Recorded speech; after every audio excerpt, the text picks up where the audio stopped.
Нови по-високи тарифи за задължителната застраховка на туроператорите са в сила от началото на месеца. Ще поскъпнат ли екскурзиите ни в чужбина? Вижте в репортажа на Костадин Филипов и Цветан Колев.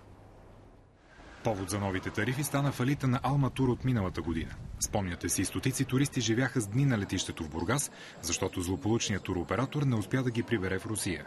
С новите лимити за страховките ще покриват и връщането на български туристи от чужбина, ако закъсат зад граница по вина на фирмата, с която пътуват.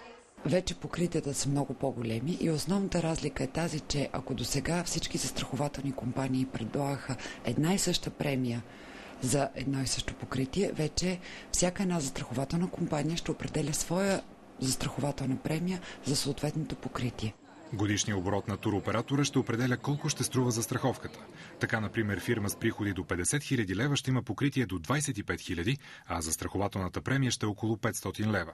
Най-високи са тарифите за крупни фирми, които декларират над 3 милиона годишно. При тях покритието ще е 1 400 000, а застраховката ще струва от 7 до 13 000 лева. Най-голям риск за неприбиране на туристи от която и да е дестинация съществува при туроператори, които ползват чартърни полети.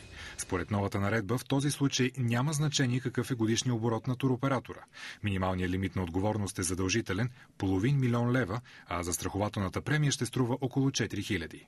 Поскъпването на туристическите пакети ще бъде почти незначително, обещават туроператори. Наши колеги просто увеличиха с 2 лева таксата за застраховка, което смятам, че не е проблем за потребителя. До началото на юли, 2 месеца след обнародването в Държавен вестник, туроператорите са сключени застрахователни договори, са длъжни да ги анексират или подновят в съответствие с новата наредба. Това трябва да направят всички фирми, а не само тези, които са сключили полици след 4 май.